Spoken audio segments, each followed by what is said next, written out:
souhaite la bienvenue dans un tout nouveau vlog livresque que je commence à un moment plus différent de la semaine que d'habitude. Le précédent vlog, comme vous avez pu le voir, était assez longuet et j'ai décidé de juste le terminer plus rapidement. Donc, nous sommes jeudi et je commence un nouveau vlog. J'ai aucune idée comment ça va fonctionner pour la suite des choses, mais sachez que pour le moment, le rendez-vous est toujours le dimanche pour la mise en ligne. Alors, voilà donc une nouvelle semaine de lecture qui va s'annoncer tout d'abord avec la poursuite de ma lecture en cours en lecture audio qui est le premier tome de À la recherche du temps perdu de Marcel Proust, donc du côté de chez Swan. Je l'écoute en livre audio parce que j'avais envie d'avoir cette expérience-là du texte. Un texte sur lequel je me suis un peu cassé les dents après avoir essayé plusieurs fois de l'aborder. Puis je me suis dit que pourquoi pas, je pourrais l'essayer par la lecture audio parce que ça me permettrait peut-être de me concentrer justement sur la plume plutôt que de m'arrêter à la forme particulière que Marcel Proust donne à ses écrits, c'est-à-dire des phrases très longues, c'est très touffu, il y a peu de dialogue et tout. Donc, des fois, pour une lecture papier, ça peut devenir un petit peu labyrinthique. Donc, je le poursuis en livre audio. Pour le moment, j'aime beaucoup. J'ai quand même rencontré, comme je vous ai dit dans le dernier vlog, un petit muret d'incompréhension et de peut-être démotivation. Je suis rendue près de la moitié. On est dans le fond dans un moment dans l'histoire où le personnage principal, donc le jeune garçon, qui nous... Ben, en fait, non, là, mais le personnage principal qui nous décrit en fait son enfance. Donc, on est à hauteur de lui lorsqu'il était garçon. Nous décrit les promenades qu'il faisait, puis du côté de Guermantes et de Méséglise, puis on est dans la forêt, puis on est un petit peu plus dans la nature, puis dans ce que lui évoque la nature comme étant un lieu où se passent certaines choses. Donc, c'était un petit peu pour moi, on dirait que là, tout le côté un petit peu, je sais pas, fresque par petites touches m'est apparu d'un coup, puis on dirait que j'étais comme un peu perdue dans la touffeur de ce passage, mais comme c'est en livre audio, ça me permet quand même de me laisser porter. J'ai décidé de continuer à me laisser porter parce que j'aime toujours autant la plume, dans le fond. C'est simplement qu'il ne faut pas chercher nécessairement à comprendre toujours où est-ce que l'auteur va vouloir se rendre par après. C'est vraiment un roman d'ambiance et un roman d'évocation, donc je le poursuis en parallèle. Sinon, ça vient tout juste de me venir en tête, mais j'ai une semaine, en fait, j'ai des lectures à lire pour le boulot que je dois lire en préparation à une activité et j'ai décidé de m'y mettre cette semaine parce qu'en fait, il faut que je m'y mette, tout simplement. C'est une autrice dont j'ai beaucoup entendu parler dans le fond, dans la radio, dans les médias et tout, que j'ai même déjà entendu en entrevue, mais dont j'ai pas encore, malheureusement, lu aucun titre, en fait, de son œuvre. Alors, voilà, donc je vais peut-être essayer de découvrir Lily Boisvert. Il y a plusieurs livres, elle a plusieurs livres à son actif. Elle a un essai, Le principe du come-shot. Elle a une duologie fantastique, Anna. Et son plus récent, je pense que c'est des romans contemporains, Match. Puis il y en a peut-être d'autres que j'oublie, mais bref, voilà. Et donc, ça semble se diriger dans différents genres, évidemment. Alors, j'ai décidé de commencer par un genre qui n'est pas nécessairement dans ma table habituellement. Donc, je dis fantastique, mais c'est plus fantasy. Donc, c'est sa duologie Anna que j'ai entamée, en fait. J'ai l'entamée en livre audio. C'est lu par Masha Limonchik, qui est une actrice que j'aimais beaucoup, on a beaucoup vu à la télé il y a peut-être quelques décennies, puis c'est vraiment une bonne actrice que je suis contente de retrouver la voix à l'audio. Et c'est drôle parce que fait cocasse, en écoutant cette version-là à l'audio, j'ai étrangement et pour la première fois dû mettre ma vitesse plus lent. Donc habituellement, dans les livres audio, on peut avoir envie de le mettre un peu plus rapidement, dépendant vraiment du rythme de la narration du narrateur, en fait. Souvent, moi, ça m'arrive des fois, les narrateurs qui sont très lents, qui prennent des très longues pauses. Puis, je parle pas pour Marcel Proust, ça, c'est différent. On veut avoir vraiment la lenteur, ça va.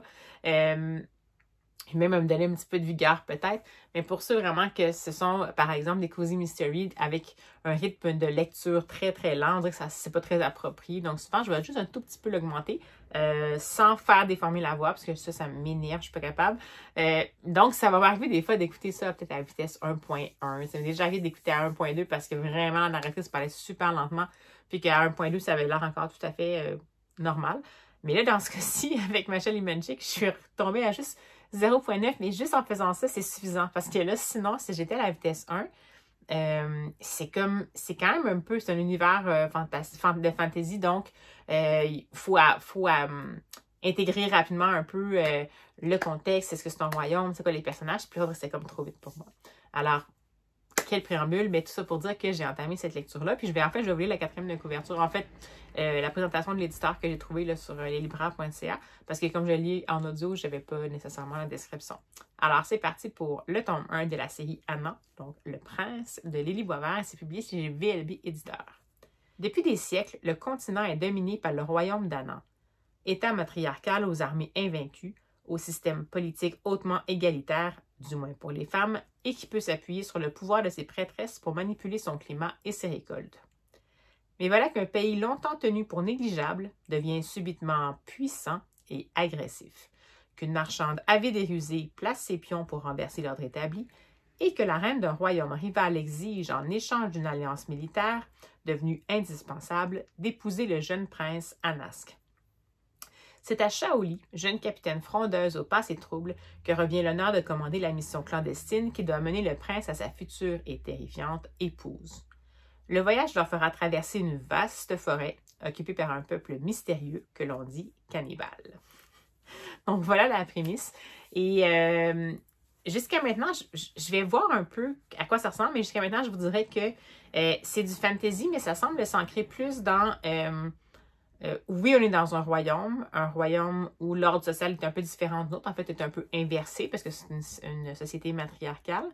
On est dans un royaume qui semble avoir quand même des pratiques un peu plus proches du Moyen-Âge. Donc, on est un petit peu plus dans, je dirais, un roman fantasy, mais plus comme de chevalerie. Mais là, c'est pas vraiment de chevalerie, là, mais je veux dire, avec des combats, avec des esclaves, avec...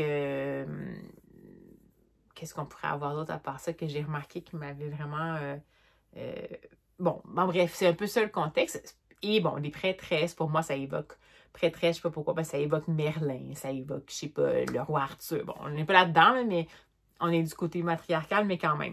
Donc, pour moi, ça semble s'enligner un peu plus comme ça. Puis pour le moment, on n'est pas dans le fantasy trop créature fantastique magie. On est plus dans le fantasy monde alternatif imaginaire avec certains potentiellement pouvoirs, mais on n'est pas nécessairement trop là-dedans jusqu'à maintenant. Donc, ça s'annonce un petit peu plus quelque chose qui risque de s'inscrire dans mes goûts potentiels. Jusqu'à maintenant, j'aime bien. Puis jusqu'à maintenant, ce que j'aime bien, c'est surtout peut-être juste parce que ça fait un contraste majeur avec le Proust, mais c'est que pour un roman de fantasy, la mise en contexte est comme hyper rapide. Donc, on a un prologue de comme une page et quart à peu près. Puis après ça, on se plonge tout de suite dans l'action. Donc, on va suivre Shaoli, la jeune capitaine qui est convoquée par la reine pour justement essayer de voir si elle accepte de lui confier cette mission secrète-là d'aller mener son fils, le prince, en un seul morceau, chez la reine d'un pays ennemi avec qui elle a fait un traité.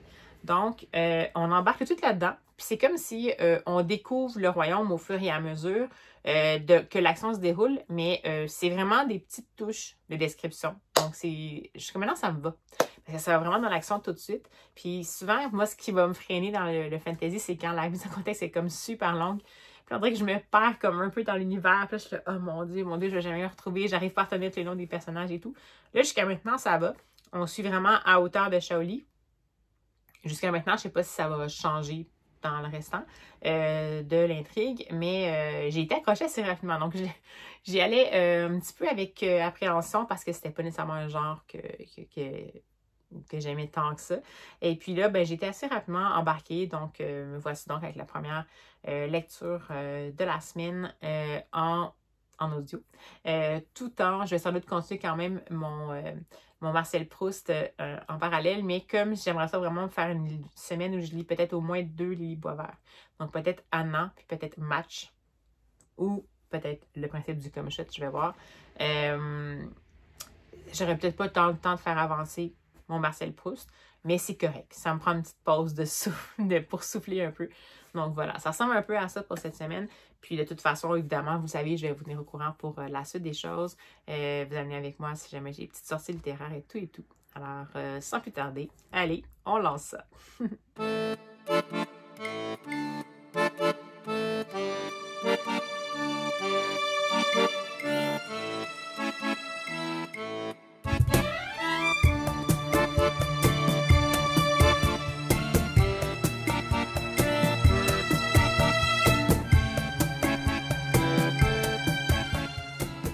Bonjour! Alors, petite chronique voiture de midi. Alors, parce que j'ai dévoré en un seul coup le fameux tome 5 de 109 rue des Soupirs de Monsieur Tan et Yumbi Dumont. Et j'ai retrouvé les personnages avec plaisir. Je vais vous remontrer quelques planches. Puis je me souviens pas si je vous en avais parlé.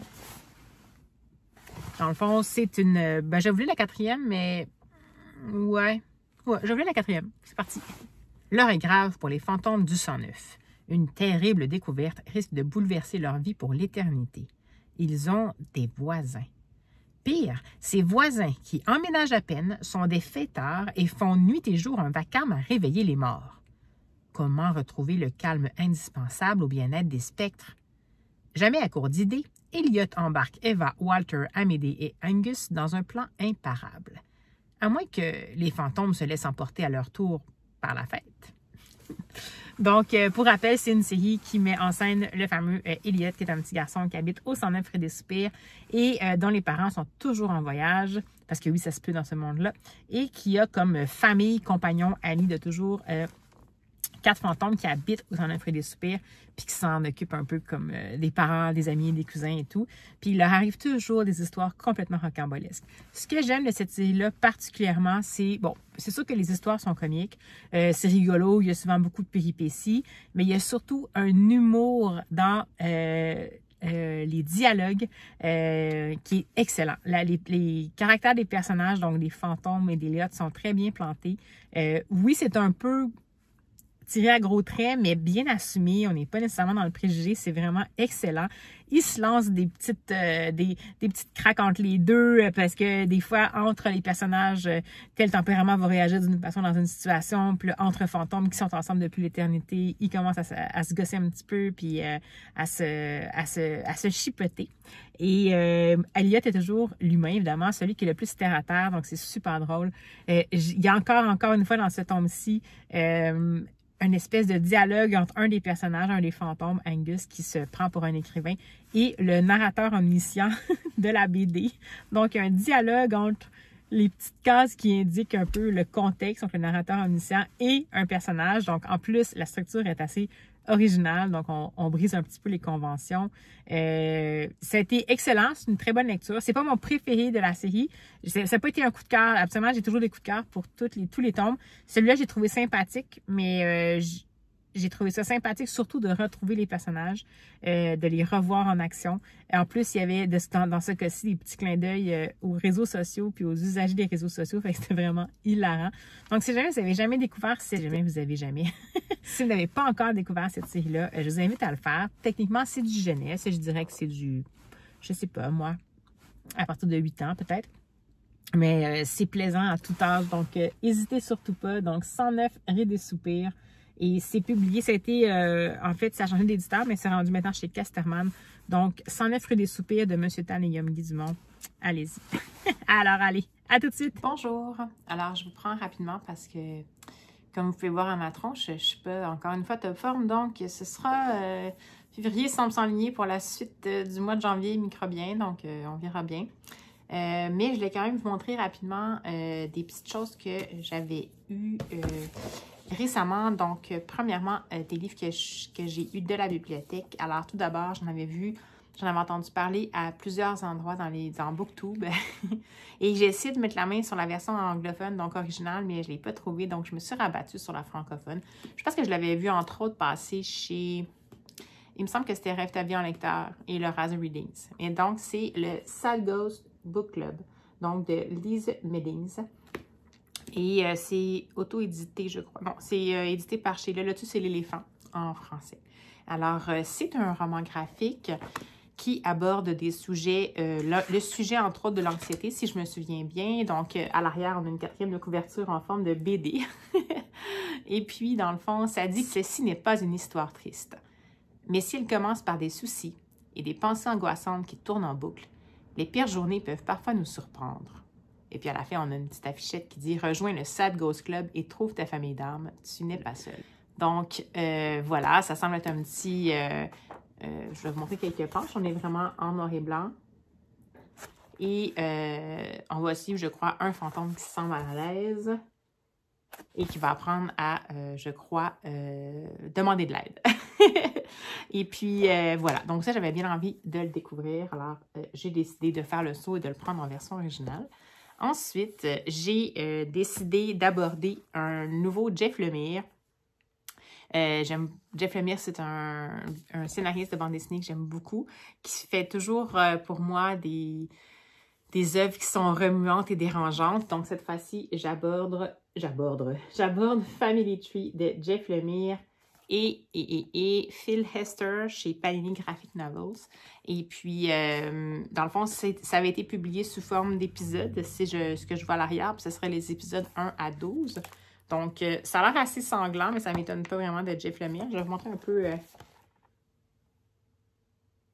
En fait, c'est pas lui qui a fait les dessins, là. Si je comprends bien, c'est lui, c'est Esther. Mais bon, je vais vous lire la 4e de couverture. Mutation surnaturelle. Quand Meg, une fillette de 8 ans, commence à se transformer en arbre, sa mère, son grand frère et son grand-père s'embarquent dans une odyssée troublante pour tenter de la guérir avant qu'il ne soit trop tard. Donc, je pense que ce qui m'a un petit peu accroché, c'est la 4e surtout, et c'était Jeff Lemire, parce que ça m'a fait penser un peu à la prémisse, en fait, à la proposition de la série de manga L'Enfant et le Maudit, parce qu'on a ici une malédiction qui fait en sorte qu'en effet, les gens se transforment en arbres, parce qu'ils sont maudits et tout ça. Donc là, je ne sais pas si c'est ça, mais ça ressemble un peu à une prémisse similaire, donc on va voir. Alors voilà, je vais sans doute l'aborder éventuellement, ce roman graphique-là. Et enfin, j'ai décidé de me lancer dans un roman graphique, un récit biographique, je crois. Donc, tout à fait malheureusement encore d'actualité. Donc, c'est ici Les tournesols d'Ukraine échappés à l'invasion. Et c'est de Pietro B. Zemello chez Steinkiss, donc en traduction. Je vais vous montrer quelques planches à l'intérieur.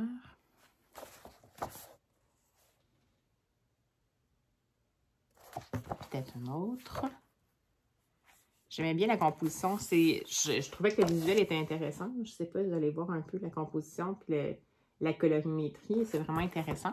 Et je vais vous lire la 4e de couverture. Depuis l'enfance, Lisa partage une habitude avec son père. Arpenter les champs de tournesol, ramasser quelques graines et les garder dans ses poches. Aujourd'hui, Lisa est avec Pietro. Elle est ukrainienne, lui, italien. Il est tombé amoureux d'elle et de son pays. Février 2022, l'Ukraine est attaquée par la Russie. Leur vie bascule. Ils ont quitté le pays juste à temps, mais la famille de Lisa n'a pas cru aux alertes. Quand leur ville est bombardée, sa mère se résout à fuir. Pour son père, c'est hors de question. Dès lors, le quotidien est rythmé par les infos en continu et l'inquiétude, la cohabitation pas toujours simple des générations et des émotions et des souvenirs qui refont surface. Donc, je pense que ça s'annonce très remuant. Donc, voici pour le 3e opuscule que j'ai récupéré à la bibliothèque. Et j'ai également pris au passage, je me suis rendu compte que je n'ai pas encore lu les 2 autres numéros, mais c'est pas grave. J'ai récupéré le plus récent numéro de la revue Les Libraires. Donc, pour rappel, qui est créé par... en fait, c'est aux 2 mois, puis c'est une librairie qui est créée par les librairies indépendantes. Donc, j'ai bien hâte de voir ce que ça propose, encore une fois, en espérant que je n'attende pas trop pour le lire.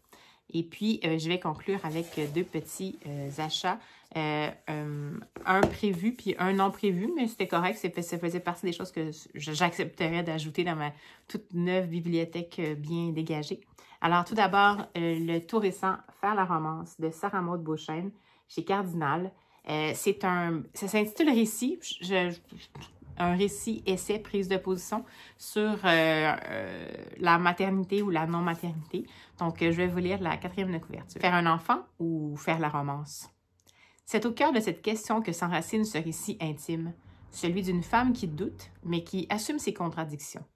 Une réflexion sur l'amour, la solitude, la sexualité, la maternité, la douceur à apprivoiser, les amitiés grandioses. Et surtout sur le désir brûlant de façonner sa vie soi-même. Ensuite, on a un petit extrait du livre qui dit « Ce livre, il s'écrit pour m'aider à accepter de ne pas vouloir, mais aussi peut-être pour m'aider à accepter de vouloir. Je suis affaiblie par une incertitude qui ne me ressemble pas. Être mère ou ne pas être mère, c'est pour moi une quête identitaire. Et c'est la plus grande question de ma vie. » Donc, ça me tentait bien, j'en avais entendu parler. Puis, Sarah Maud Beauchesne, on la connaît plus pour ses petits côtés un petit peu plus légers. Mais là, j'ai bien envie de découvrir sa plume dans un autre contexte. Et puis, cette fois-ci, j'avais pris la décision de l'acheter parce que c'est une lecture que je ne sais pas dans combien de temps je vais lire, mais que je vais lire quand je vais être prête. Donc, je ne voulais pas nécessairement prendre un livre à la bibli puis me sentir obligée de le lire juste parce que j'ai une date d'échéance. Donc, c'est pour ça que j'avais fait l'acquisition. Et sinon, j'ai récupéré en bouquinerie usagée, ça c'était vraiment impromptu, ça me fait rire, un ouvrage un peu saugrenu de l'autrice Doris Lessing, dont j'avais lu, je crois, Les Grands-mères seulement, je n'ai pas lu le restant, là, elle a fait une œuvre quand même très complète. Et celui-là, c'est Doris Lessing, je vais vous mettre Doris Lessing on Cats. Donc, c'est un petit recueil qui, en fait, ça dit que c'est un classique bien célébré, une biographie dans laquelle on va rencontrer tous les chats qui ont croisé la vie de l'autrice. Donc, elle va recenser leurs aventures et mes aventures. Puis, je trouve ça vraiment cool. C'est un format qui est super singulier. On est par petits... il y a des chapitres. Je ne sais pas s'il y a des... Ouais, fait que dans le fond, il y a 3 parties. Il y a la partie Particularly Cats, particulièrement chat. Rufus the Survivor, Rufus le survivant. Puis The Old Age of El Magnifico, donc le vieillage, je ne sais pas trop, de El Magnifico. Donc, c'est 3 parties différentes dans lesquelles elle va, j'imagine, parler de 3 chats différents. Donc, c'est un petit essai de rien du tout qui n'est pas nécessairement l'ivresse, mais comme c'est une autrice connue, puis comme vous savez que souvent les auteurs et autrices même de l'ancien temps étaient connus pour leur amour des chats et que c'est mon cas également, ben, je me suis dit pourquoi pas. Alors voilà, c'est terminé, c'est un petit haul de bibliothèque et de bouquinerie. Et comme vous pouvez le voir, j'ai encore ma petite tronche de fatiguée, donc je vais tout de suite mettre fin à ce petit segment pour aller me reposer. Puis je vais reprendre dès que je peux.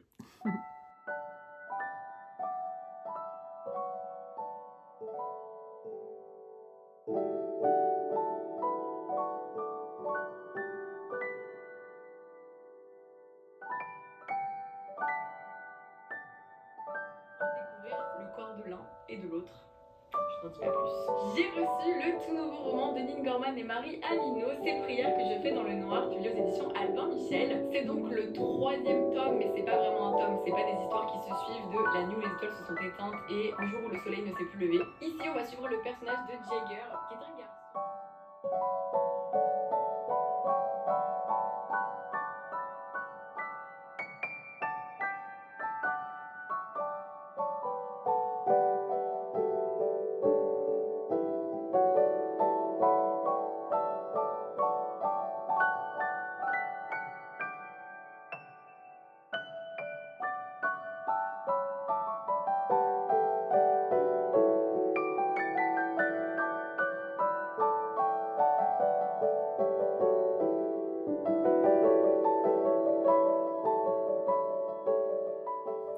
Hey, bonjour! Alors, en ce dimanche ensoleillé fin de journée, je vous reprends parce que j'ai beaucoup de choses à vous dire au niveau lecture.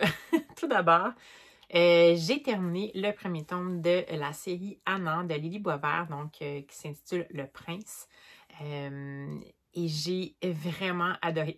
C'est vraiment Je sais pas, c'est peut-être pas un coup de cœur, mais c'est vraiment pas loin. Et pourtant, c'était quelque chose qui d'emblée était pas vraiment dans le métal, comme je l'avais déjà expliqué un peu plus tôt. Donc, ce que j'avais eu comme perception dès le départ, ça s'est un peu vérifié, c'est-à-dire que ce qui m'a vraiment happé, c'est vraiment l'habileté de tout ce qui a composé ce récit-là, c'est-à-dire la construction des personnages, leur crédibilité, le choix du type de fantasy. Donc, c'est un fantasy, comme je vous disais, qui est un peu médiéval, mais sans être ce qu'on appelle du high fantasy, donc du fantasy super développé avec plein de créatures magiques et de pouvoirs magiques. Là, comme je l'expliquais un peu, le surnaturel, c'est plus au niveau des pouvoirs que les prêtresses ont sur les éléments en tant que tels, mais pas nécessairement sur des gens. Donc, on va vraiment plus loin dans ce qui était un peu inexplicable. Et donc, ça, c'est intéressant comme choix. En plus, ce qui est évidemment qui marque cette série-là, c'est le choix de l'autrice, dans le fond, d'avoir tout simplement choisi une société où les rôles sont renversés par rapport à la société d'aujourd'hui. C'est pas que c'était pas déjà... Ben, en fait, dans le monde, peut-être des prêtresses, c'était quelque chose peut-être de courant, mais disons, là, la société est vraiment une société matriarcale avec tout ce que ça implique. Donc, le pouvoir est aux mains des femmes. Les hommes jouent le rôle qui, historiquement, au Moyen-Âge, les femmes pouvaient jouer, donc c'est-à-dire un rôle plus utilitaire, entre guillemets, c'est terrible de dire ça, mais utilitaire, un peu un rôle d'homme-objet. Ils vont avoir un rôle de procréation, potentiellement un rôle de divertissement, de plaisir, et ça, et pas une grande liberté, pas une grande capacité d'émancipation ou d'évolution au sein de la société. Donc ça, c'est un choix qui est audacieux, mais qui est bien mené. Ce que j'ai trouvé, c'est que à la fois, on dirait que c'est tellement bien imbriqué dans l'histoire oui, on prend conscience de tout ça. Ça nous fait générer des réflexions par rapport à ça, des réflexions au niveau de la société, puis au niveau de la discrimination, puis de l'impact que ça peut avoir sur l'humain en général, puis de la moralité ou immoralité de cette discrimination-là. Mais on demeure dans du fantasy. Donc, ça reste quand même que c'est tellement bien imbriqué qu'on n'a pas l'impression que c'est comme une excuse pour faire cette réflexion-là. C'est tout simplement qu'on dirait que cette histoire-là ne peut se passer dans un monde qui ne serait pas comme ça. Donc, c'est vraiment intéressant. Ça, j'ai adoré ça. Et puis aussi, le fait que le rythme est vraiment rapide, ce qui est peu... En tout cas, moi, j'avais moins connu ça dans le fantasy. J'en ai pas lu beaucoup en même temps. Donc, c'est un rythme qui est rapide. C'est pas un fantasy qui prend... en même temps, c'est pas des gros tomes non plus. C'est 365 pages par tome. Donc, ça prend pas beaucoup de temps avant qu'on entre dans l'action, comme je vous dis. Puis, l'autrice prend la peine de nous faire découvrir les univers et les personnages au fur et à mesure des péripéties, ce qui fait qu'on apprend un peu sur le chemin. Puis, j'ai trouvé que c'était super agréable comme expérience de lecture. Puis, ça fait qu'on embarque vraiment rapidement dans l'histoire. Puis, qu'après ça, on s'attache quand même aux personnages aussi parce qu'on les voit en action, ce qui fait qu'on est capable de vraiment mieux apprendre à les connaître puis à percevoir comment ils sont. Donc, j'ai adoré ça. Et le tome 1, je ne pourrais pas vous en parler beaucoup parce que c'est un tome où il se passe énormément de choses. Comme je me rappelle, il y a une quête dont en fait l'enjeu est la survie de deux nations, dans le fond. La société d'Anan puis la société de l'Uranie qui sont attaquées par les Inars, qui est un autre peuple qui est plutôt belligérant et qui ont de la difficulté à se débrouiller par elles seules pour se défendre chacun de leur côté et qu'il y a une entente qui a été faite pour qu'elles s'allient pour le faire, mais à la condition que le fils de la reine d'Anan soit donné en épousailles à la reine du royaume d'Uranie. Donc voilà, puis il y a une quête qui va s'en suivre, bien entendu, beaucoup de difficultés. Ils vont rencontrer un peuple également qui est là depuis des années, qui s'appelle les visiteurs, qui sont très différents de ceux qui habitent dans les autres qui ont différents dans le sens qu'on a une différente façon de vivre, qui ont des traits de caractère différents, qui ont des besoins différents. Par exemple, c'est un peuple cannibale. Donc, tout ça qui va se mêler à ça. Il y a également, évidemment, en plus de cette quête-là, tout ce qui est quête personnelle de chacun des personnages impliqués dans les personnages principaux. Principalement, évidemment, le capitaine Shaoli, sa cousine Midora, sa cousine Midora, il y a Tarin, le soldat, il y a Keio, qui est un esclave qui est du peuple visiteur, qui est métis, en fait, qui va se retrouver un peu à aider cette communauté-là dans sa quête potentiellement, mais avec des enjeux personnels aussi à résoudre. Donc, c'est vraiment intéressant parce que c'est pas juste l'action pour l'action, la quête pour la quête, parce qu'en parallèle, les personnages évoluent et en parallèle, ça a un impact aussi sur l'action, bien entendu. Donc, moi, j'ai vraiment adoré ça. Puis, ça se termine tellement en suspens que j'ai même pas été capable d'attendre au lendemain que le livre numérique du tome 2 soit disponible parce que j'avais pas réussi à mettre la ça en livre papier, que j'ai lu comme un extrait, donc ce qui est proposé comme extrait pour le tome 2, qui est le premier chapitre, dès le soir quand j'ai terminé le livre, parce que je voulais absolument savoir qu'est-ce qui allait se passer. Donc, ça vous donne une idée à quel point c'était vraiment prenant. On peut pas vraiment laisser de côté cette histoire-là, on a vraiment envie de savoir qu'est-ce qui se passe. Donc, vraiment, ça, je sais pas, j'étais complètement, je sais pas, je m'attendais pas à aimer ça, pas en raison de l'autrice, parce que moi, c'était pas dans mes goûts. Mais là, que ça ait fonctionné à ce point-là, puis au point que je vais en savoir plus. Et malgré le fait aussi, je dois quand même le mentionner, parce que c'est en effet, ça peut avoir l'air peut-être, je sais pas, il y a peut-être des gens qui pensent que le fantasy, c'est pour tous les âges. Là, vraiment, les personnages sont adultes, puis il y a une certaine, pas une cruauté, mais les actions sont comme crues, mais vraiment plus comme on pourrait penser dans le Moyen-Âge. Donc, quand il y a des combats violents, ben il y a de la violence qui est là. On va parfois décrire des éviscérations, des choses qui se passent parce que ça fait partie du combat. Sans s'apesantir, mais on les décrit quand même. Donc, c'est assez rude quand même à recevoir, mais c'est pas, c'est tout à fait cohérent avec le contexte historique dans lequel on nous place. Et même chose pour le côté peut-être érotisme, comme étant donné que les hommes dans cette société-là ont un rôle vraiment de procréatif, puis en fait d'objet sexuel, mais c'est sûr que dans certains cas, ça va, et que la reine de l'Uranie est particulière avec tout ce qui est pulsion sexuelle.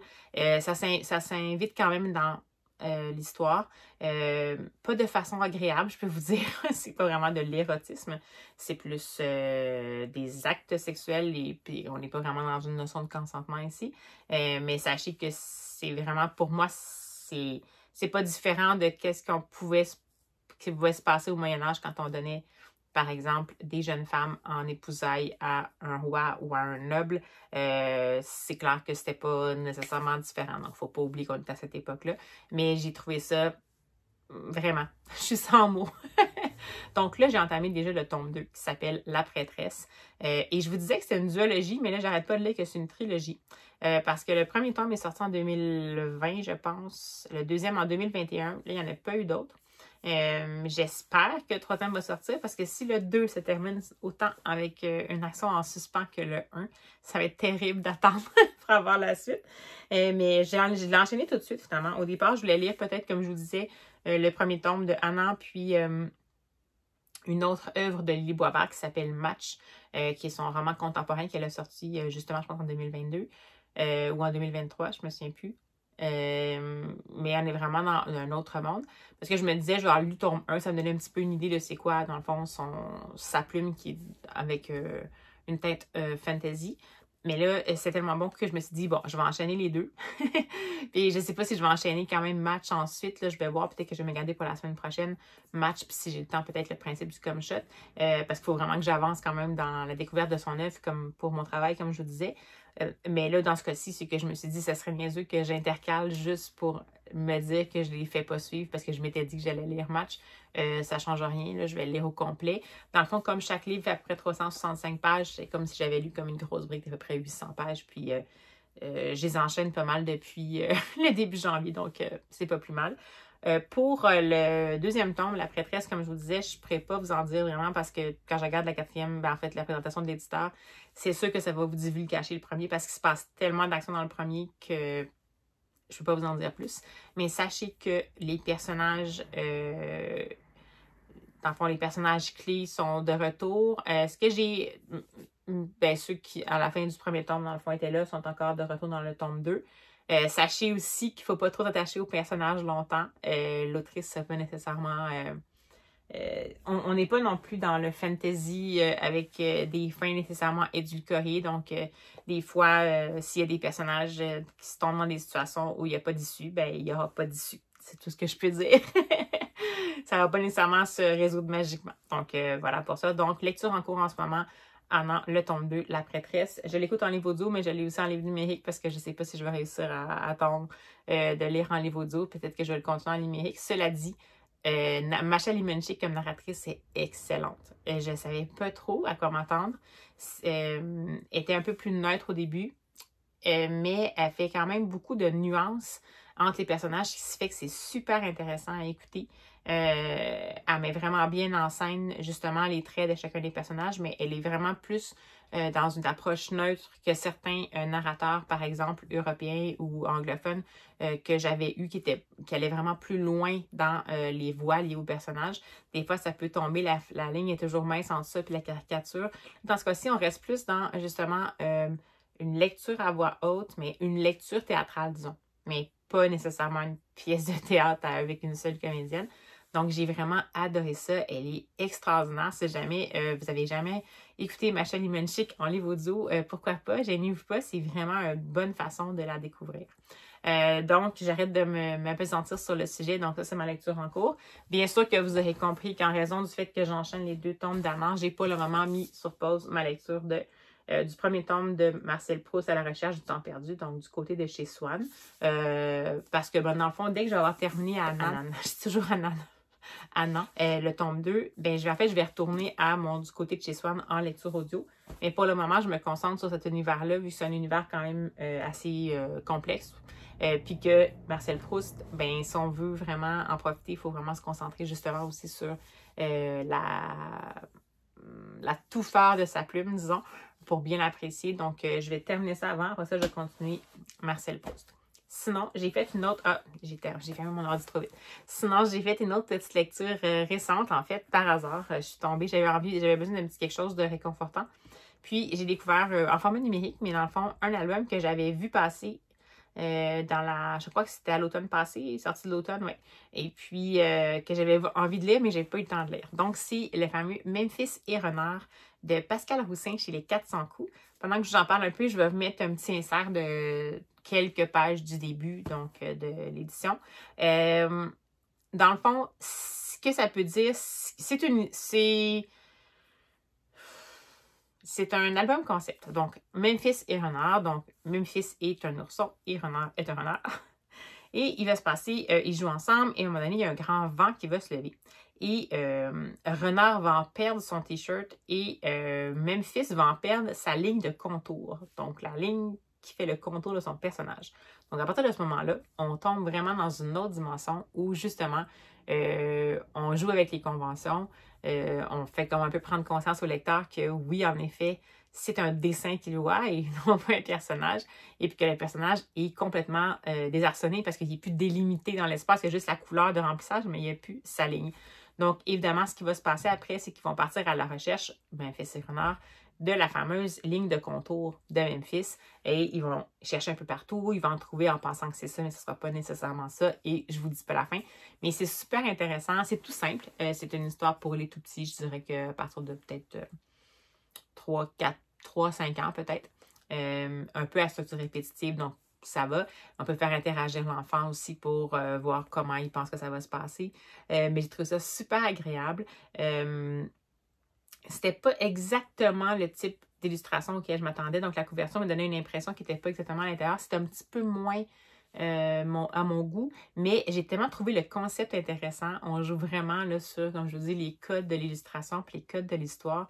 J'ai trouvé que c'était parfait. C'est une belle petite historiette, en fait, là, sympathique à lire et à relire. Donc, si jamais vous n'avez pas encore découvert ce petit album-là, gênez-vous pas, ça fait chaud au cœur de lire ça. C'est vraiment tout doux, tout bienveillant. Une belle petite lecture d'avant dodo. Et sinon, finalement, ça va être un très long segment, je vous avertis. J'ai hésité à vous montrer parce que je me disais que vous allez trouver que je tiens pas parole. Mais bon, c'est comme ça. J'ai pas de compte à rendre à personne à part à mon portefeuille et à moi-même. Donc, j'ai cédé et j'ai encore une fois commandé des livres à ma fameuse place où c'est toujours une chance, une fois sur deux, que ça n'arrive pas en bon état. Donc, on va voir sur quoi on va tomber pour cette fois-ci. Alors, attention aux oreilles, je fais l'ouverture.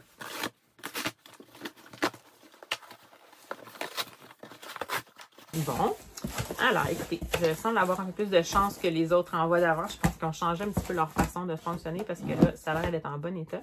Alors, je vais vous montrer ça assez rapidement. Est-ce qu'il m'en manque un? Je pense pas. Donc, je vais vous montrer tout d'abord, j'ai acheté deux petits essais que je trouvais très mignons. Alors, tout d'abord, j'ai acheté Notes from a Public Typewriter. Ça a été colligé par Michael Gustafson et Oliver Huberti et c'est chez Grand Central Publishing. Donc, c'est un... Dans le fond, c'est une machine à écrire qui a été déposée dans un je crois, un bookshop. Ouais. Dans une librairie. En Oregon, qu'est-ce que je vois? Au Michigan. Ann Arbor au Michigan. Donc, ça, c'est la fameuse librairie. Et on a déposé une machine à écrire publique. Dans le fond, les gens allaient écrire des trucs. Puis, en fond, c'est un colligé de toutes sortes de phrases que les gens ont écrites. Et j'ai trouvé ça super intéressant avec des petits inserts de photos. Donc, pour moi, c'était vraiment... moi qui aime beaucoup l'écriture, ce principe-là un peu d'écriture spontanée et automatique, je trouvais que c'était tellement un bel objet. Donc, ça, c'est un exemple. Par exemple, ça ici. Sinon, ça peut être aussi juste des petites entrées comme ça. Donc, voilà. Donc, premier livre que je vais sans doute juste feuilleter et avec lesquels je vais m'amuser. Sinon, un peu dans le même ordre d'idée, mais pas tout à fait. Ici, on a Letter to a Future Lover. Marginalia, Errata, Secrets, Inscriptions and other ephemera found in libraries. Donc, c'est un colligé de notes qui ont été écrites dans des livres de bibliothèque, de trucs un peu étranges qu'on a trouvés notés quelque part ou dans des livres et qui ont gardé dans le fond pour nous montrer. Donc, je trouve ça super intéressant. Par exemple, ben là, je sais pas, ça a l'air un peu vulgaire celui-là, je vais essayer de vous le mettre. Mais dans le fond, c'est vraiment comme, ils ont gardé des images comme par exemple ici, dans lequel il y avait des notes qui étaient indiquées. Puis ils font un petit peu un petit tour avec ça ici. Ici, je pense que c'était quelqu'un qui... for motion discomfort. Ouais. Je pense qu'ils ont déjà trouvé, par exemple, des choses comme des signets dans des livres qui étaient comme ça ici. Donc ça, pour moi, ce genre de truc-là, j'aime toujours ça. Donc voilà, c'est un peu pour moi dans le même ordre d'idée, même si c'est pas pareil du tout. Mais c'est deux colligés de choses, un dans une bibliothèque puis un dans une librairie. Sinon, j'ai décidé de commander, puis ça, c'est parce que j'ai... Qui a lu ça il y a pas longtemps? Fluent Books. Donc, Fluent Books a lu The Willoughbys, parce que de Lois Lowry, on lui avait offert. Donc, je l'avais, moi aussi, on me l'avait offert il y a quelques années. J'avais découvert grâce à une collègue libraire. Puis, j'avais adoré ça. C'est un roman jeunesse avec une famille vraiment singulière à qui arrivent carrément des aventures totalement désopilantes. Puis en fait, j'avais toujours lu juste le tome 1. Puis là, je me suis rendu compte qu'il y avait un tome 2. Puis là, il y avait une belle petite édition. Donc, je me suis dit, je vais le prendre. Donc, The Willoughbys Return. Et dans ce cas-ci, je crois qu'on va suivre, une nouvelle aventure de la famille Willoughby. Juste pour vous dire, là, ça commence en disant... Parce que dans le fond, les parents ne sont jamais vraiment dans les parages. Puis dans celui-là, ça dit... Dans cette aventure un peu rocambolesque des Willoughbys, Monsieur et Madame Willoughby, qui avaient été gelés au sommet d'une montagne en Suisse pour 30 ans, ont finalement fondu à cause du réchauffement climatique. Donc, ça vous donne un petit peu une idée de ce que c'est. J'aime toujours vraiment ça. Je pense pas que c'est une émission particulièrement... non, ça. C'est juste que je la trouvais chouette. Donc ça, je vais peut-être sans doute me le placer bientôt dans mes petites lectures. Sinon... J'ai fini par me prendre. C'est drôle parce que là, c'est drôle, ça parle de Fluent Books parce qu'elle l'a lu il n'y a pas longtemps en français. C'est pas Créature Céleste. Quelque chose de l'ange. Je me souviens plus. Mais elle avait dit que c'était pas nécessairement son préféré, mais ça m'intéressait bien. Donc, c'est un Tracy Chevalier. Donc, c'est Falling Angel. Et c'est... Je pense que c'est la rencontre entre deux femmes qui se rencontrent par hasard dans un cimetière en 1911, donc Maud Coleman et Lavinia Waterhouse, et qui vont commencer à développer une relation. Donc, moi, de toute façon, Tracy Chevalier, comme toujours, j'aime toujours bien ça. Donc là, ça me faisait un peu penser, c'était pas comme créature primordiale, mais non, pas créature primordiale. Prodigieuse créature de Tracy Chevalier. Mais ça me tentait bien, donc un Tracy Chevalier, pourquoi pas, donc il fallait rejoindre ma pile à lire. Sinon, je suis tombée sur celui-là, ça faisait longtemps que je l'avais vu passer, j'ai juste jamais eu l'opportunité de le lire. Et c'est un Gayle Forman, donc c'est We Are Inevitable. Et c'est du Young Adult, je crois. Donc, ce que je comprends, c'est qu'il a toujours travaillé dans la... Bon, ça a rapport avec les librairies, hein, vous savez, dans la librairie de ses parents. Et puis, c'est Aaron Stein et qui a pensé que, dans le fond, les livres avant, il pensait que c'était des miracles, mais là, à la longue, à force d'avoir travaillé là-dedans, il commence à en avoir un petit peu son casque.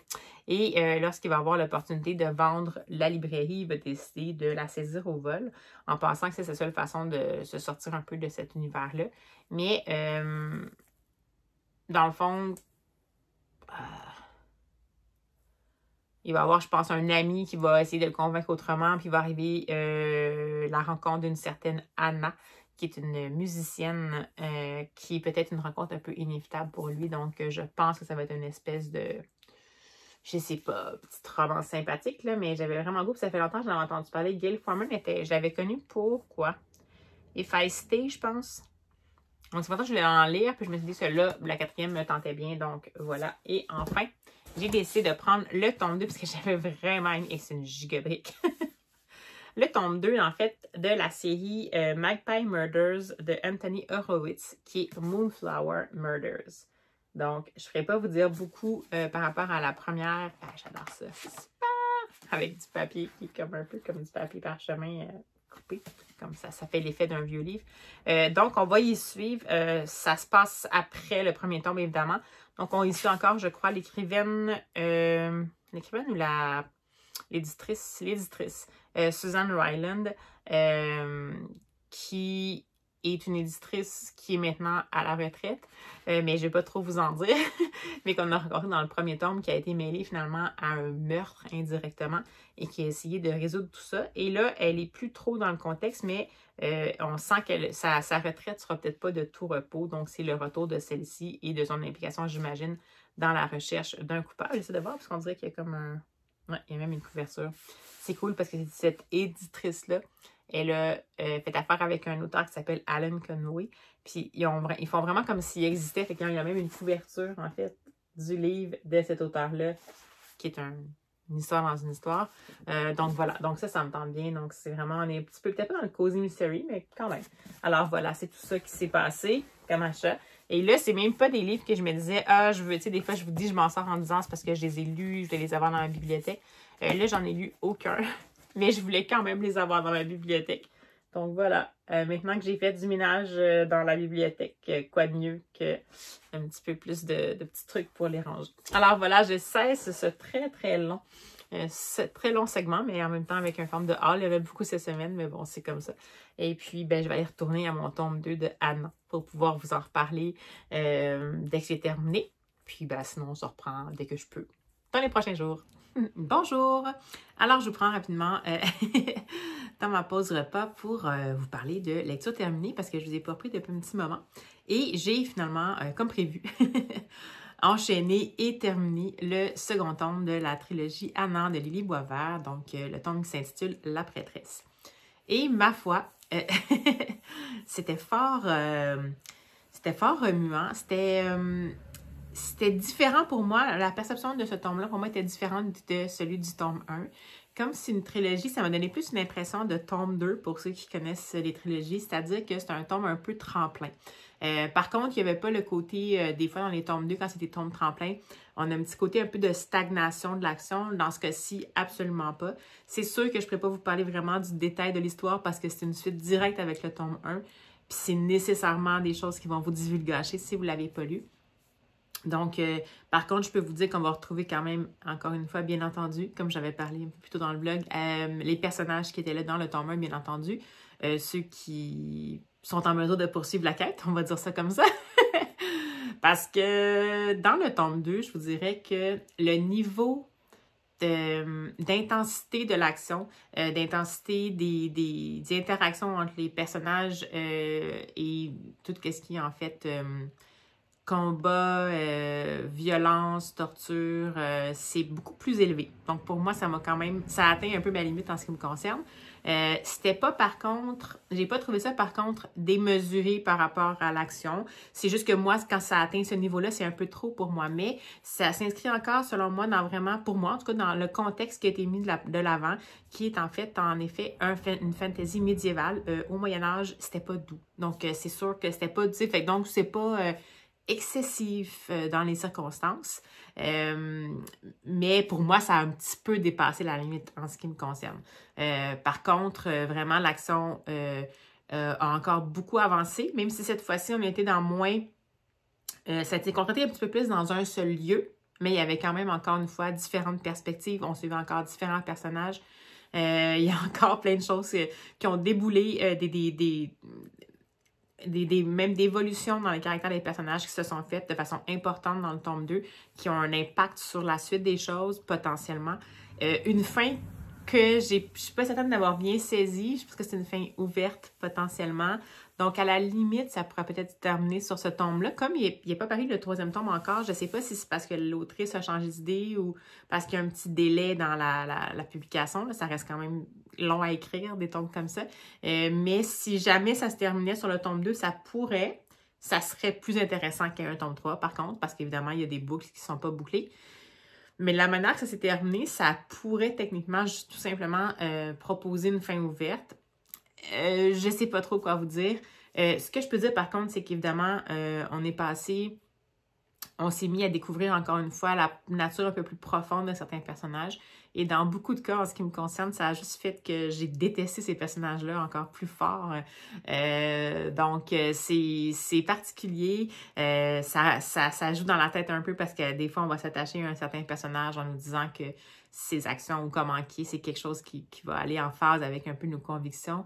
Mais finalement, ça évolue beaucoup dans celui-là. Donc, c'est intéressant aussi parce qu'on ne laisse pas le lecteur assis dans ses perceptions du départ. On le force à être confronté au fait que dans la réalité, dans la réalité, je sais que c'est de la fiction, mais je veux dire, ça se base vraiment beaucoup sur l'humain en tant que tel, il n'est pas monoface. Donc, là-dessus, je trouve que l'autrice fait vraiment un travail excellent dans le sens où ces personnages, justement, sont crédibles, sont en 3 dimensions, puis sont avec leurs failles, puis leurs forces, ils réagissent, ils réagissent aux événements, pas juste en termes d'action, mais ça fait ressortir des parties d'eux autres que peut-être on ne verrait pas nécessairement s'ils n'avaient pas été confrontés à ces actions-là. Donc, encore une fois, un très beau travail de construction pour les personnages, un excellent travail aussi, comme je vous dis, de l'impact de l'action sur ceux-ci. Pour moi, ça a été quand même plus foisonnant d'action, donc il y a des moments où je n'étais pas perdue du tout, mais je savais plus trop où ça s'en allait, mais je pense que c'est volontaire, en fait. C'est comme un gros morceau, ce tome 2-là. Puis j'imagine que pour le tome 3, ça va prendre justement des directions un petit peu plus singulières. Donc voilà, donc excellente lecture. En ce qui me concerne, s'il fallait vraiment que je me prononce, j'ai préféré le 1er tome au 2e tome, mais c'est une histoire complète. Donc, comme dans la vie, on peut aimer mieux un bout d'histoire que l'autre, mais c'est pas parce qu'il y avait, disons, des parties moins bien faites ou des failles, pas du tout. C'est sûr que ça a dû avoir un impact pour moi qu'on ait atteint un niveau Puis, en fait, j'emprunte ça à une de mes collègues avec qui j'en parlais, mais en fait, c'est graphique. Donc, comme évidemment, c'est graphique autant dans la violence, la torture et tout ça qui était de mise potentiellement dans un milieu plus médiéval, en mode combat, bien entendu. C'est sûr que comme c'est graphique, c'était plus difficile un petit peu à recevoir pour moi. Mais comme je vous dis, je répète encore une fois, j'ai pas eu l'impression que c'était gratuitement placé là. Je trouvais que ça s'inscrivait totalement là-dedans. C'est juste que ça avait comme atteint un petit peu ma limite pour moi, mais c'est la seule chose. Donc, c'est pas en lien avec la qualité, en fait, du tome 2. Donc, voilà. Donc, 2 bonnes lectures. Donc, je les ai enchaînées finalement. Je suis pas certaine que je vais enchaîner tout de suite Match. Je vais essayer de le lire peut-être un petit peu plus tard dans la semaine pour me laisser un peu, un petit peu mijoter, parce qu'on est vraiment dans un autre style complètement. Par contre, de ce que je comprends dans Match, l'autre roman de Lily Boisvert, on aborde la violence conjugale ou en tout cas la violence psychologique. Et puis ça, c'est quelque chose avec lequel j'ai beaucoup de difficultés dans la lecture, de lire ces choses-là. Donc, je vais le lire de toute façon, mais c'est sûr que je ne lirai peut-être pas en livre audio, parce que je pense que ça va être comme un peu trop déjà que là, celui-là, le fantasy, je l'ai écouté en livre audio, puis c'était excellent, mais les parties qui étaient graphiques, c'était plus impressionnant pour moi. Donc, je pense que pour Match, je vais me rabattre sur la version papier ou la version numérique, mais je ne les répète pas en audio numérique. De toute façon, c'est une petite plaquette. Donc, en ce qui concerne Match, est-ce que vous allez l'avoir dans ce vlog-ci ou pas? Aucune idée, mais c'est sûr que pour moi, ça va se poursuivre au courant de la semaine. Sinon, bien évidemment, je suis revenue maintenant que j'ai terminé les 2 tomes de la trilogie Amant qui sont disponibles en ce moment. Et que j'ai terminé ces lectures audio-là, ben, je suis revenue à mon fameux Marcel Proust en livre audio. Et là, c'est sûr que le clash a été majeur parce que je suis passée de une autrice qui nous fait comprendre le contexte et les personnages à travers l'action. Donc, c'est vraiment pas une autrice de description dans ce roman, dans cette série de fantasy-là, à Marcel Proust, qui, évidemment, est un auteur de contemplation, description, introspection. Donc, ça a été juste comique d'en revenir à ça. C'était quand même apaisant, mais c'était quand même une réadaptation. J'ai terminé, dans le fond, la première partie du côté de chez Swan, qui est du côté de chez Swan, et je suis rendue dans la deuxième partie qui s'appelle Un amour de Swan. Dans ma tête, c'était 2 tomes séparés. Je sais que des fois, ils sont publiés en 2 tomes séparés, donc si jamais vous les lisez dans différentes éditions, du côté de chez Swan, des fois, et fait de façon individuelle. Ensuite, Un amour de Swan qui est beaucoup plus petit, mais au départ, dans le fond, ça fait partie du même texte avec différentes parties. Donc, j'ai vu qu'il y avait aussi une 3e partie qui s'appelle Pays ou Nom du pays, je sais pas quoi. Ça, je n'avais jamais entendu parler, fait que peut-être que c'était associé habituellement à Un amour de Swan, mais dans mon édition à moi, c'est considéré comme 3 parties distinctes. Donc, je suis rendue à peu près à la moitié, un peu plus que la moitié. Donc, je ne sais pas si je vais le terminer pour ce vlog-ci encore une fois. J'envisage de peut-être terminer le contenu peut-être d'ici à demain soir. Donc, je pense que c'est un petit peu utopique de penser que je vais le terminer. Donc, ça se peut que vous n'entendiez parler pendant 3 vlogs. J'espère que vous allez être pas trop tannés. Mais comme je vous disais, j'ai pas le goût de bousculer cette lecture-là. Donc, ben voilà. Alors, c'est là où j'en suis pour les lectures de la semaine. Puis, ben, je vous reprends dès que je peux. Hey, bonjour! Alors, je vous reprends pour une dernière fois de ce vlog en ce vendredi matin avant d'aller au boulot. Bien, écoutez, j'ai fait plusieurs petites lectures dans les derniers jours, donc je me lance. Tout d'abord, j'ai lu quelque chose, une BD, je ne sais pas si c'est un roman graphique, je ne sais pas comment appeler ça. Un roman graphique, je pense, mais vraiment remuant. J'avais emprunté à la BD, à la bibliothèque. Puis j'avais l'impression vraiment qu'on était sur quelque chose qui allait être précieux et je ne me suis pas trompée. Donc, je parle ici de Emmanuel veut juste en finir. Et c'est de Thalie et Karina. Je me souviens plus c'est quoi leur nom de famille. Thalie et Karina. Bon, Thalie et Karina, c'est leur nom d'artiste et j'ai publié chez Glénat Québec. Et comme ça peut vous le montrer ici, c'est pas quelque chose qui semble très doux. Alors, écoutez, je vais peut-être vous montrer encore quelques planches à l'intérieur.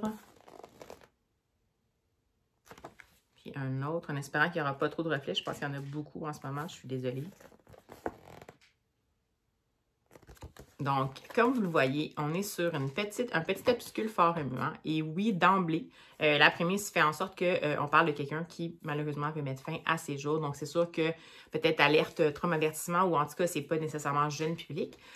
Et bon, Emmanuel va pas bien, on voit qu'il veut mettre fin à ses jours. Et par la convention de la BD, on comprend qu'il est entouré, il a comme conscience au moment où il veut sauter, où il veut mettre fin à ses jours, qu'il y a comme des âmes égarées, en fait. Il appelle ça des girls, mais qui sont là et qui insistent pour pouvoir trouver des corps pour se réincarner parce que sinon, elles vont disparaître dans les limbes.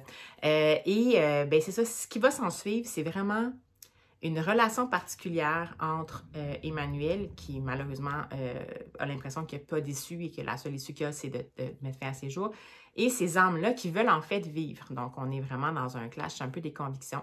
On va le voir évoluer, essayer de les aider comme, dans le fond, en dernier recours et tout. Il va avoir, on sent qu'il y a un milieu, là, il y a la drogue qui est impliquée et tout, donc on sent qu'il y a comme une dépendance et tout ça.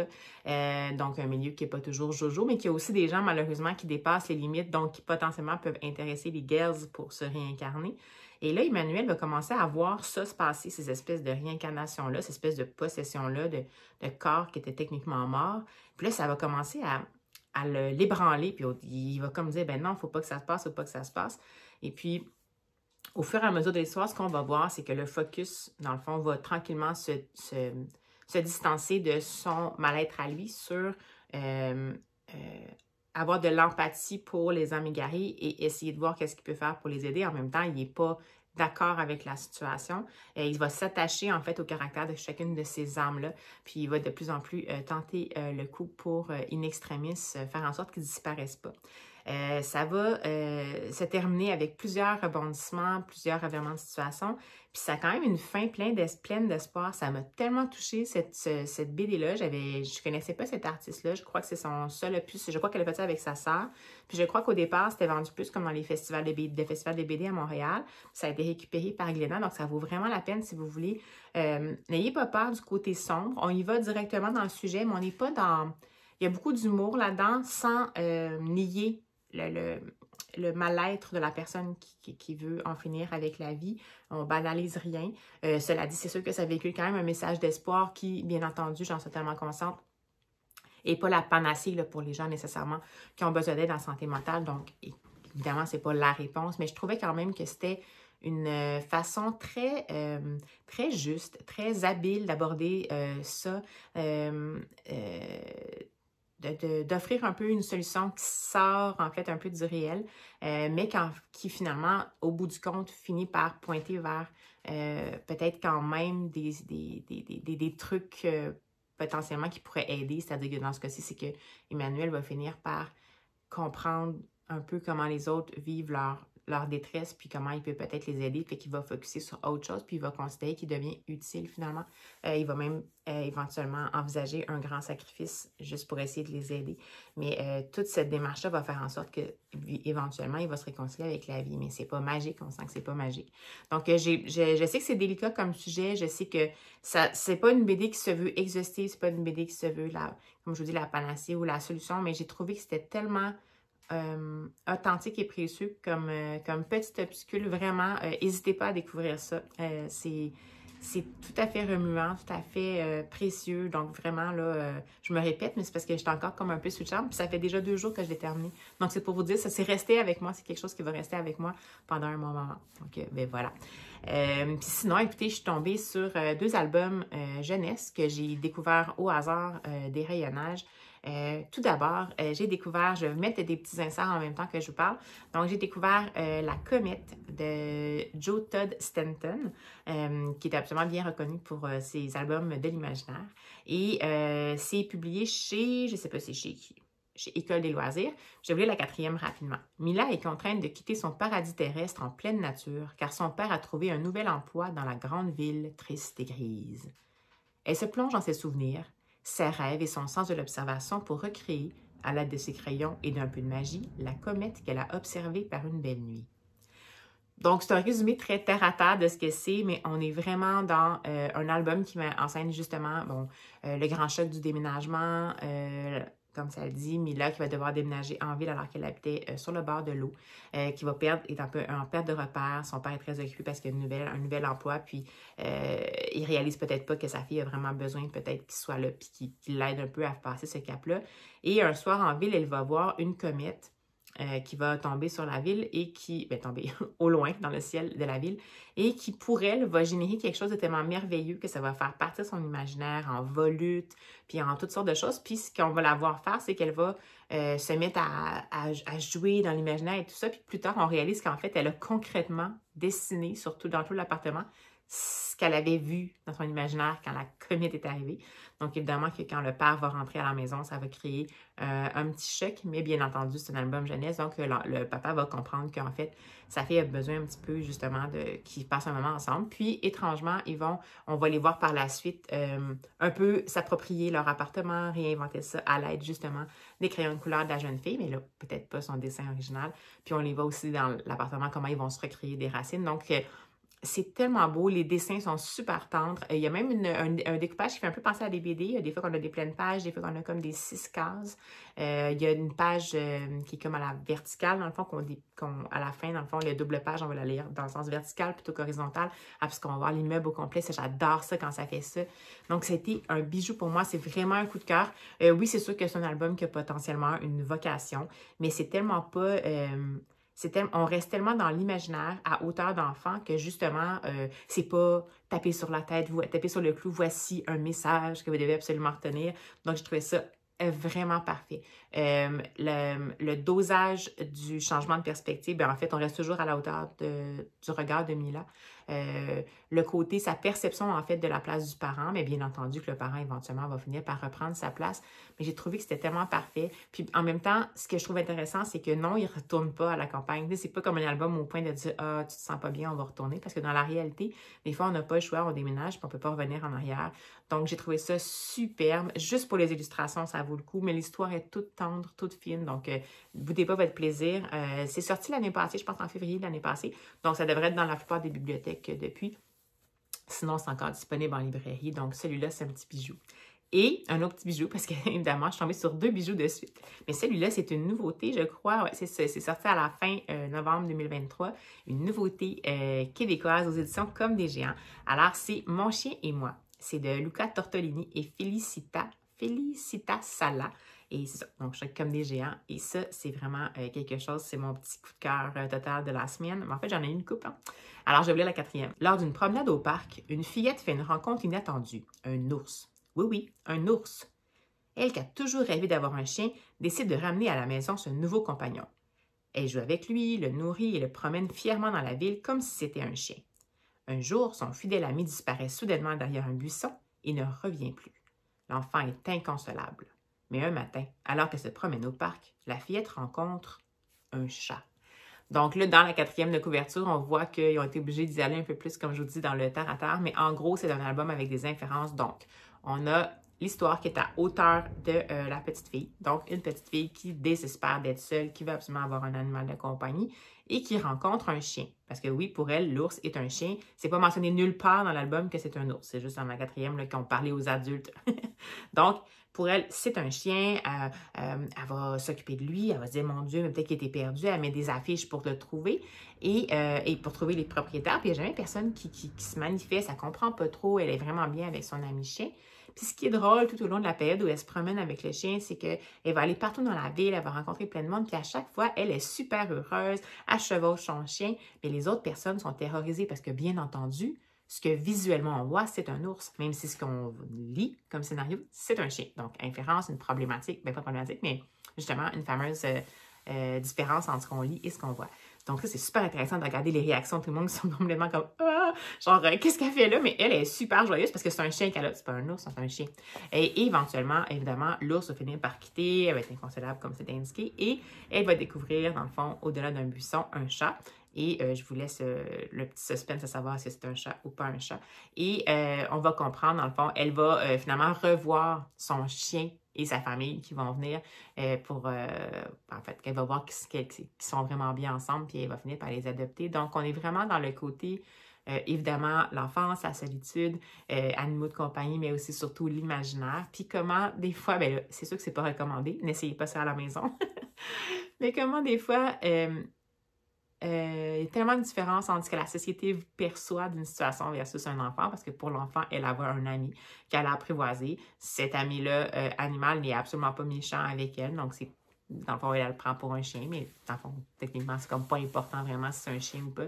Et la réaction de la société. Bien sûr que la société réagit aussi, surtout pour sa propre sécurité. Mais bon, j'ai adoré ça, c'était parfait. Les illustrations sont singulières, je trouve ça intéressant. On est comme un peu en délavé, version crayon de bois. Je ne sais pas si c'est crayon de bois ou aquarelle. Je ne sais pas si c'est un mix un mix en fond de médium. Mais c'était super intéressant. Il y a des compositions visuelles super intéressantes. Ça va dans la page où, sur un double page, on va voir ce qu'elle va faire avec son ami chien. Et j'ai vraiment adoré ça. Puis j'ai surtout adoré l'humour du récit du chien versus C'est un ours en fait. Donc j'ai adoré ça. C'est tout fraîchement sorti. C'est chez Comme des Géants, c'est québécois. L'éditeur en fait est québécois. C'est évidemment une traduction d'autrice, je pense, italienne. Si je me fie, c'est vraiment une présomption parce que je ne sais pas si c'est ça. Mais si je me fie au nom, j'ai l'impression que c'est italien. Mais peut-être que finalement ça c'est traduit de l'anglais. Bref, c'est une traduction, mais c'est chez un éditeur québécois et ça vaut vraiment la peine de découvrir ça. Donc, ça, c'est mes 3 petites lectures que j'ai faites dans les derniers jours. Et bien entendu, j'ai poursuivi mon fameux périple dans le Marcel Proust. Je suis rendue pas mal, dans le fond, à la fin. Je suis rendue ici. Bien, pas à la fin, c'est pas vrai. Je pense que je m'ambitionne. Je suis rendue à peu près à 62%, donc je suis rendue toujours dans la deuxième partie du premier tome, donc Un amour de Swann, où on est vraiment beaucoup plus dans... On a quitté l'enfant, on a quitté le jeune Marcel dans ses souvenirs et on est rendu avec Swann, qui était le voisin de Marcel à Combray, et Swann et sa relation à l'amour et à l'amour exclusif et à la jalousie. Là, on rencontre vraiment le côté superficiel, malicieux, d'abandonnité, le côté même malsain, comme là d'un amour trop envahissant, trop contrôlant et tout. Donc c'est particulier parce que c'est pas nécessairement, c'est toujours aussi bien écrit, mais c'est pas nécessairement un moment où on a vraiment un attachement pour les personnages. En tout cas, en ce qui me concerne, j'en ai aucun. Mais je continue mon petit périple en livre audio. J'avais l'espoir peut-être de terminer ce livre-là avant la fin de ce vlog-ci parce que j'ai encore beaucoup de déplacements à faire aujourd'hui puis demain. Ça se peut que je termine ou pas. Mais je sais pas, ça se peut que je termine plus dimanche, donc je préfère en fait clore le tout aujourd'hui. Au pire, allez, si jamais vous voyez, je vous mettrai un petit insert qui va arriver juste avant la conclusion du vlog, puis ça sera ma petite recension, mon compte rendu de ma lecture si jamais je le termine vraiment in extremis avant dimanche. Mais je vous promets rien. Alors, si jamais, d'ici là, on se recroise pas, on va, dans le fond, mettre fin à cette semaine livresque-là. J'espère que ça vous a plu. Je suis toujours en mode lecture au long cours, comme vous pouvez le voir. J'espère que ça vous plaît quand même. Évidemment, je fais toutes sortes de petites lectures. C'est pas nécessairement, ça donne bien parce que je peux vous parler de différentes lectures. Mais souvent, en ce moment, c'est ça que je suis interpellée plus par des graphiques, des albums. Ça donne comme ça. Je n'ai beaucoup dans mon entourage, mes rayonnages et tout ça. Puis, je trouve ça chouette de vous en parler au fur et à mesure. Donc, j'espère que ça vous plaît. Si ça vous plaît, écoutez, je vous invite à mettre un petit j'aime si c'est un contenu qui vous plaît, à vous abonner à la chaîne, à partager. C'est toujours, ça aide toujours. Mais c'est surtout si ça vous fait plaisir, bien entendu, parce que moi, je suis là plus pour... échanger avec vous, c'est ce que j'aime bien. N'hésitez pas à mettre en commentaire c'est quoi vos lectures, vous, de ce début février. Est-ce que, je répète encore, je réitère encore, y a-t-il chez vous des gens qui ont osé Proust, pas de façon forcée, mais bien par eux-mêmes, puis pas en se disant je veux avoir lu Proust, mais juste en se disant je suis curieuse, j'aimerais savoir qu'est-ce que ça a l'air. N'hésitez pas à me manifester en commentaire comment vous avez trouvé ça, est-ce que vous avez déjà lu Un amour de Swann, puis comment vous trouviez les personnages dans cette partie-là. Ça va me faire plaisir d'échanger avec vous. Puis sinon, écoutez, il me reste juste à vous dire à la prochaine!